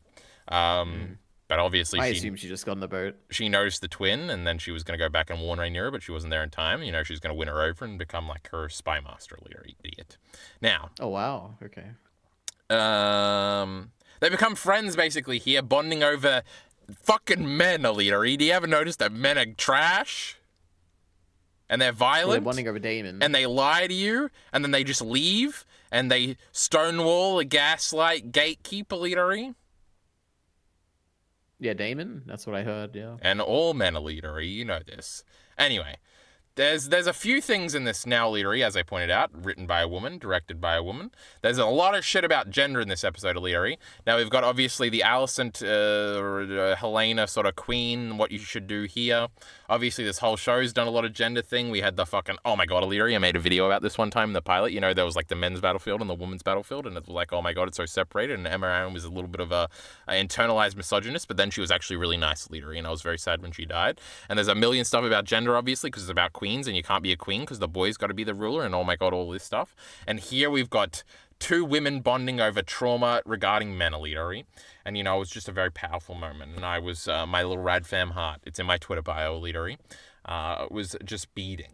And there was more examples, but I didn't have time to write down all the lines in this thingy. But there was a great he does that moment where it was like Rhaenyra remembers who Mysaria is, because if you remember, EliteAri, one time in episode 2 of the first season, Daemon had run away to Dragonstone with Mysaria, and then Rhaenyra showed up on her dragon to like thwart the situation. I bet you remember that. Of course, yeah. So these two characters had met each other and looked at each other for about 20 seconds. And then she remembered it. And then she was like, oh, he was going to marry you and he was with child. And she was like, yeah, he was just making fun of me, that man, you know, they always make promises they can't keep and all that stuff. And that he does that because, you know, I used to fuck your husband, but it wasn't in a mean way, EliteAri. It was like, isn't he the worst way? There's like a joke, EliteAri, about how all of the one dude's exes become friends or something. It's like a Twitter meme, so it must be relative of reality, and that's what's happening here. But anyway, it was pretty cool. I liked it a lot. Mm-hmm. There was a conclusion I was supposed to come to in all that, EliteAri, but I forgot it. I feel bad for Missaria, and I like that Rhaenyra was nice to her, and they're going to be my favorite dynamic girl power duo. No, she went on the boat. She's out of the story, I think. Okay. But she noticed the twin, bro, because remember she noticed the twin last time? Oh, that's crazy. But she didn't actually end up making it into the climax of the episode. I don't know. Anyway, maybe she got on that boat, EliteAri. Another difference, remember? Laenor's still alive out there somewhere. Can you believe that? Now, Rhaenyra in the Battle of the Twins. Trailer misled me. More dirty than poetic. We're talking about the end of the episode because I grouped all the Rhaenyra stuff together, EliteAri. So these twins, they battled to their death and they both died. Except in the book, you know, they both stab each other at the same time. But this time, I think the Rhaenyra one won and then killed himself. So that was crazy. But what a scene, EliteAri. Rhaenyra's in bed. And, oh, it's another great descriptively real, like, moment, EliteAri. Where, like, the dude, and clearly in danger, whips out his sword and she's trying to figure out what's happening. And how that little bit is acted was so great, EliteAri. I love Rhaenyra. And then how they're, like, moving around and she's in the background and she's trying to get out, and there's also a housekeep there, and then the housekeep takes the advantage to go and run away and get some more help, and then some weird dude comes in with their shirt on. It was crazy. And it was like, oh my god, this was crazy. And the way it was like staged and shit, EliteAri, this was sick. So yeah, I mean, it was okay. I thought it, yeah, I don't know. I wasn't too invested in this brothers fight storyline, but it was okay. The fight was somewhat okay to follow. This is I did. in the silly book, EliteAri, this is like, it's kind of satirical how much this is like, this battle is like, oh my god, this battle is so epic, bro. And then the two great honorable mans, they were separated by war, kill each other, and it was so tragic. And then like the maester who's writing it is like, this was truly a tragic tale that is what becomes of war. And it's clear, like, God. you're supposed to understand that it's like, the maester being a moron as you're reading it, because, you know, Fire and Blood has like 3 different, it's just so good, and there's like 7 different layers to interpret every line. So it's sort of like a meme that this is supposed to be cool, but it's also supposed to be lame and stupid, because obviously you shouldn't be killing your brother for like the plights of two like people you shouldn't even really be loyal to, because fucking being a knight is retarded. Anybody ever seen the Jaime Lannister story before? But yeah, so it's supposed to be like that. So in the trailer, EliteAri, there's like a knight running around in a big storm, and it looks super cool, and it's like literally the coolest like shot I've ever seen of anything in the trailer. Now it turns out it's Daemon at Harrenhal. I thought it was this fight, and so I was waiting for the storm to happen and for it to be like an ultra tense, like they're walking around in the stormy nights on Dragonstone looking for each other, and it's going to be this epic battle. But then it was just like this weird dirty fight in a room, and I actually thought it was cool in the end.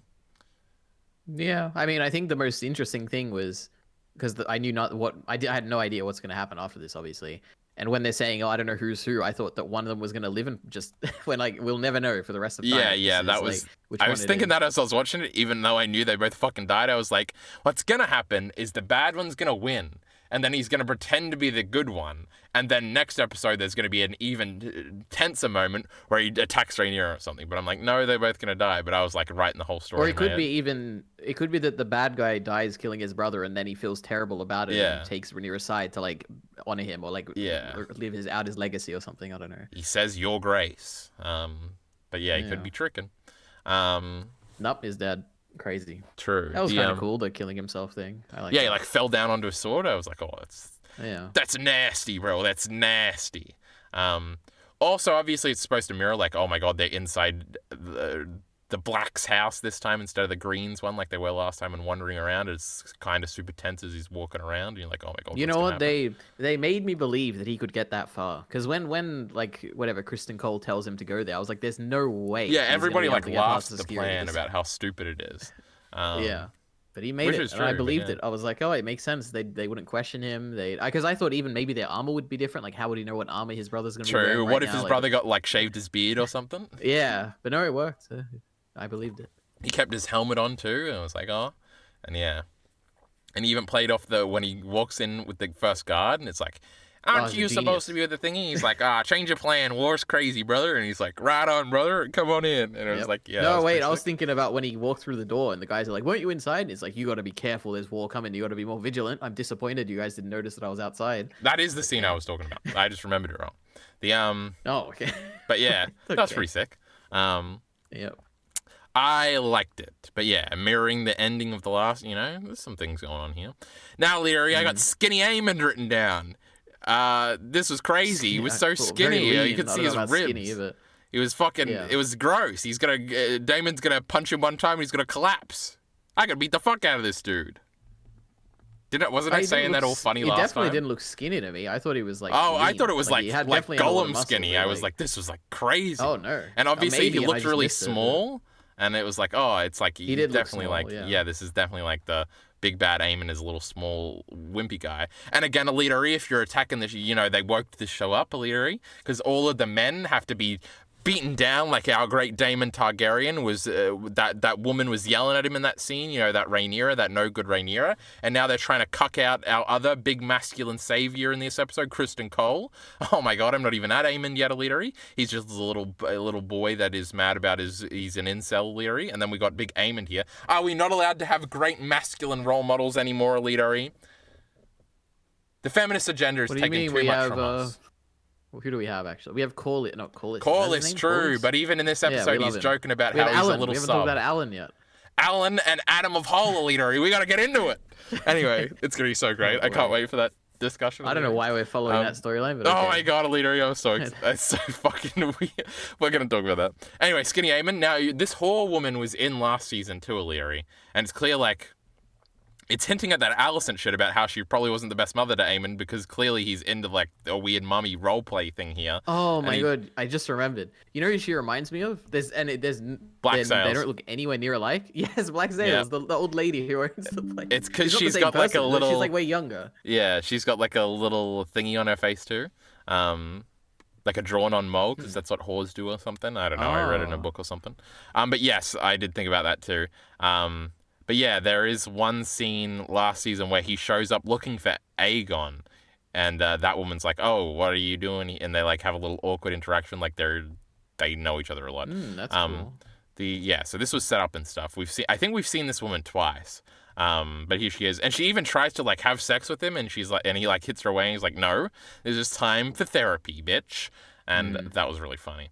But he was also naked. And even talking about comparing it to the old show, we're in a brothel house and we get slightly sexy dancing where you kind of see nipples for a few seconds and then they cover it up with the fan. And I was like, oh my god, we're just so mature now, EliteAri. We're not wiping cum off horse faces. Remember that scene, EliteAri? That was great. I don't know. Yeah, so a girl comes out of fucking a dude and Littlefinger wipes the cum off her lips and sends her in to kiss another dude and you see it and it's like, oh, that's really gross, bro. Crazy. Game of Thrones is sick. Anyway, I just got the first battery warning, so we got to speed this fucking shit up, EliteAri. So quit monologuing. So Skinny Eamon, anything else to say about that? It was sick. It was demasculating, which is what I love, EliteAri. He's such a complex little boy. He just wants to be loved, and he just wants his mummy to love him, but he doesn't. That's why he's so mad all the time.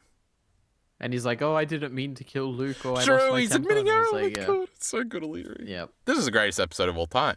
Jace and his girlfriend, and Jace acts like a little boy. This is the first time the girl's been cool, to the point where I thought she was recast. Now, this is the different one. I don't remember this one's name, EliteAri. Baylor was the one that came in, and Rhaenyra sent her to watch King's Landing. She can put her niece in danger, but not her son, EliteAri. This is crazy. What a favoritistic bitch. We hate Rhaenyra. But I don't know, this was a very little scene. She was shooting a bow and arrow. She's clearly cool and stuff, and way cooler than Jace. Yeah, that was really cool. But yeah, we got to characterize these goddamn girls. Wait, did I have an... Oh, they talked about Harwin Strong. And then I was he died in a fire, right? That was the guy who did. Yes. Okay, good, okay. But it was what about your actual dad? What happened? And then, it was Laenor taught us how to sing because he was gay, bro. That was pretty funny. Then EliteAri, the funniest scene in the episode. Wait, what? I don't remember this at all. Well, they don't actually say because he was gay, bro, but they say Lanor, he taught us Oh. how to fish one time, and then he taught us all the songs. Because get it? He's Okay. gay. Yeah. Anyway. I didn't even, that doesn't even cross my mind, but. Did yeah, they even know that he was gay? yeah, that's no, but I think that you're supposed to laugh at EliteAri. It's supposed to be funny, you know. Oh, okay. And then we get a Hugh the Hammer scene, EliteAri. Thank God I pointed this out to you last time, where you'd be like, who the fuck is this guy in this house with this wife and sick kid? Yep. That is exactly what I thought. I remember Kyle pointed this guy out, and that's the only reason I remembered him. I promise. I didn't remember. I didn't notice him him until the fucking second scene, EliteAri. But again, this is I like definitely did. some small folk focus. Now, I have a whole monologue on this that I have to speed through because EliteAri, there was many thought pieces, think pieces is what you call them, towards the end of Game of Thrones about how Game of Thrones is highly immoral because we only see the rich people and no small folk. And you remember Game of Thrones ended right as we were going into our collective socialist arc. I'm pretty sure this is like this sort of focus here. Now, obviously, these are characters that will end up being important and stuff, but there is a lot of like, we should care about the small folk a little bit, where like I feel like in the original show, Tyrion would just laugh about the small folk and say, fuck these idiots. And it was pretty funny. So that's definitely discourse related, EliteAri. But anyway, Hugh the Hammer, if you have anything to say about this, I'll be shocked. He had a daughter who was sick, and I was like, oh, cute. We gotta save the daughter. Anyway, Alan and Adam of Hull, EliteAri. I kid you not, EliteAri, because I haven't read much into their part of Fire and Blood. And every time I've heard somebody talk about these characters, I've thought it was one guy this whole time, EliteAri. And when the other guy showed up and was like, Adam, what are you doing here? I'm like, I thought his name was Adam, but last time they said Alan, so I was like, oh, it's just been Alan the whole time. And it's two guys, EliteAri. What the Crazy. Oh my gosh. Because Alan didn't mention his brother last time. And that's Adam, and he's here, and he didn't go to war or whatever, and he's back with Mama, and Mama's making that stew, EliteAri, and she put carrots in it. And then later, while Adam is on the fucking water or something, he sees a dragon ominously fly off, EliteAri. What does that mean? Oh, I don't know if I meant to recognize the dragon. To me, I was like, oh, he's I like think it was having just Vega. a moment of like, wow. That was Vega? I think so. Oh, I had no idea. I don't That's know. It scary, really doesn't that's matter. Vega. Well, he's What do you probably mean? going to That means that Harrenhal, Vhagar is near Corlys is like- Harrenhal. Yeah, all right. He's actually not going to Harrenhal. He just realized where he was going. Anyway, EliteAri. And that might not have been Vhagar. But anyway, you didn't know. And Adam's just Well, looking at a Vhagar has the dragon, holes yeah. in the wings. That's Yeah, the I only don't thing think I so. would recognize. Who else could it be, though? Because Aegon's not going to fly anywhere. I guess and Helene is not my flying big anywhere. assumption would be that if because he's with the ship guy, he's like his brother's a ship guy or whatever. I was like, oh, it must be Rhaenys or something, scanning the skies.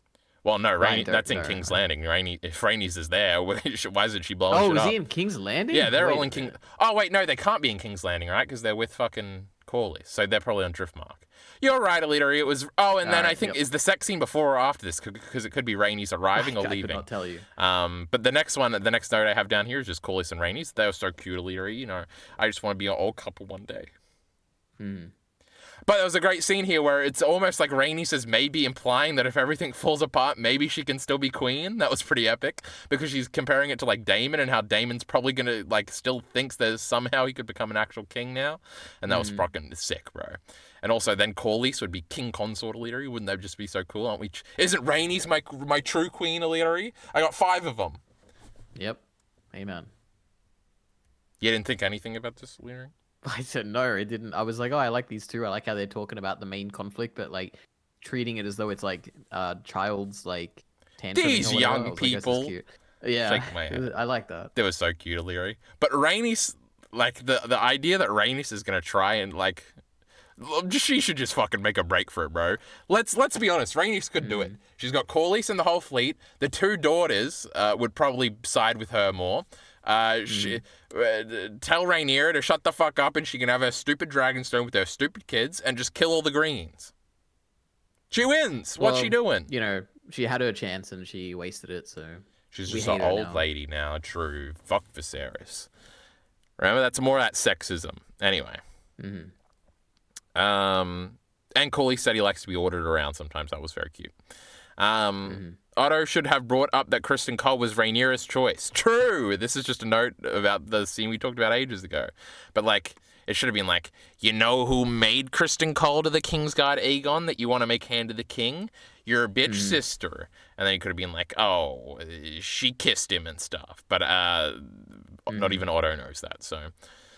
Anyway, then we got a final Otto and Alicent scene. Highgarden is mentioned to EliteAri. My goodness, will we go on there next episode? Because Otto wants to leave the city because he can't just stick around. And they mentioned Daeron for the first time canonically, EliteAri. I didn't even write that down, but I just remembered that. And then we get Alicent slapping Kristen Cole and kissing him. Still have a little bit of time, EliteAri, to talk about whatever, and you've still got your notes to go through and stuff, but we just mentioned every scene, I believe, except for Rhaenyra playing with her kids, bro. That was so epic. Is one of those Joffrey? No, Joffrey is got brown hair and he's about 11. Oh my god, why have we never seen him ever? We saw him last episode. Jace was holding him at the funeral in his arms. So maybe he's like 8. All right. Anyway, okay, here are my notes. Number 1. It was really cool, and it is one of the standout scenes in this, but I didn't understand it. Why did Rhaenyra keep stepping forward when the girl was trying to braid her hair? Oh, yeah, that was a cute little detail, huh? It was very funny. I was cracking up because I'm like, she's tying it. She takes a step forward and she ties it again. She takes another step forward. I'm like, Jesus. Was she stepping towards like the sunlight in the one thing we're forgetting? I don't know. I didn't know. Oh yeah, no, that wasn't the. It wasn't that scene, but it could be like it's probably the same window. Yeah. I like her little room. It's pretty cool. Anyway, fuck! I can't believe I didn't get to watch this whole episode again, EliteAri. Before we did this, I would have all the answers. When Rhaenyra is there and the twins are fighting, why couldn't she open the door? Like she had a moment when she was like trying to open it, but it wouldn't. There was a shot of somebody locking the door, so I assume that Eric or whatever locked it when he came in. From the outside. Something. There was a scene of something. So either that is what How they did the guy expect get us in to then? believe. Remember the guy who like came in and he had like no shirt on. Well, if it was locked from the outside, you could unlock it from the outside. You just couldn't unlock it from the inside. How did he get in? And did he close it afterwards? I don't understand. Well, did Rhaenyra try to get out before or after that dude showed up? After, right? I don't remember at all. I'm pretty sure. Well, I don't know. It was a bit weird to me. I'm sure there's an explanation I just missed. Anyway, I like the line. I think we might have even talked about this, but when Alicent says, "I have sinned," and then Otto says, "I do not wish to hear of it." Oh yeah, that was like a cute revelatory, like, you don't have to tell me everything. Something. There was something there. And then my last note, which I'm sure you're going to strike me down here. You're going to be like, Ari, what a ridiculous note. Ridiculous. I said, oh, what happens if Alicent gets pregnant with Kristen Cole? That'd be crazy. She better be taking that moon to EliteAri, or that could be a real problem. Yeah. I mean, it's only been 3 weeks, right? She could play it off, maybe. But then it's going to come out with Kristen. That it was Viserys? With Kristen Cole hair, yeah. Well, it could be brown hair, just like Alicent's. Yeah, true. That would be great. I just don't know. He was kind it would of be like a whole mirror. He was dying for a while, right? Like really badly. I don't know if he was having sex at the last moment. Yeah, he was, bro. He was. What a trooper that Viserys. Yeah. Is that it, EliteAri? Is that all your notes? I guess that's completely it. I got nothing else. Greatest episode of all time. Go rewatch that Rhaenyra Daemon scene. It was so sick. Watch it through Blind Wave, who I'm sure will have theirs up any moment now, EliteAri. Get excited. What if they do the thing where they cut out the scene I want to hear and I get really sad? They do that sometimes. They do that with Doctor Who. Yeah, I saw EliteAri complaining about that recently. What's going to happen next time, EliteAri? You didn't watch the preview, right? Because you're a little pussy? Nope. I saw a shot of them burying the twins, and that seemed nice and sweet. So I think they're going to bury the twins. Kyle keeps mentioning this whole time, oh my god, Harrenhal. We're going to fucking Harrenhal, bro. That is in the preview, I assume there's going to... Let me guess. There's going to be based on the little things that Kyle is saying, I assume Aemond and Daemon are going to both arrive there, and they're going to have their... again, based on what Kyle said last episode, have a dragon fight, and someone's going to win, and it's going to demonstrate their skill or something, because I said it wouldn't demonstrate their skill, and we're going to have a big discussion about that next time. I don't know who the hell is at Harrenhal. Is that like Larys's? No, they like killed them at Harrenhal. Larys is the Lord of Harrenhal? Harrenhal. He's just not there at the moment. Remember? And that's supposed to be a Littlefinger parallel, because Littlefinger was Lord of Harrenhal for like 7 seasons, but was never there. And he's like a little. So spy I guess the aim my aim is my understanding of Damon's aim would be to just completely not have to negotiate with anyone there because they can't. They're just gonna burn it down and like take it over. Is I guess what Damon's aim is. Well, yeah, Harrenhal's It's not like supposed to they're be going there very to like important, EliteAri. It's like the yeah. last stop between the rest of the kingdoms and King's Landing. And Riverrun is to the west, and then the Lannisters are even more to the west. And then if you come down from the north, you got to go through there. And I So, do. yeah, it's You like said an important there's part. 9 episodes. How many episodes? Did you 8 say this was this season? episodes. 8 episodes. That means there has to be a battle next episode, like a big battle, because there's been 2 episodes with no battles at all, and that's crazy. For Fuck this show. battles. Battles are for pussies. Remember what I said, EliteAri? Yeah, I How the mean- fuck are we? No Tullys this episode, EliteAri. Our Tully watch mini episode inside this episode. No Tully mentions. We got to find out if Elmo is showing up or not. They will. EliteAri is very pro Elmo, and I want to be too. Elma Tully is going to show up, EliteAri, and we're going to be so mad. Oh, they did have a preview. Oh, yeah, I just remembered something from the preview, but I mean, there was a Bracken and a Blackwood. EliteAri has no idea what that is, so it's going to be cool. If you recall episode 4 of last season, EliteAri, and if you rewatched our discussion, you would infer a spoiler, but you don't remember because you're an idiot. Remember there was that little kid and he killed the big kid? Oh my god. Yeah, I do remember that. That was a Bracken and a Blackwood, and it looks like they're going to be mad at each other next episode. It's going to be crazy. Anyway, I got the second battery warning, EliteAri. Would you quit speculating? That's it. Okay, everybody, we'll be back next week. Support links in the description below. Thanks.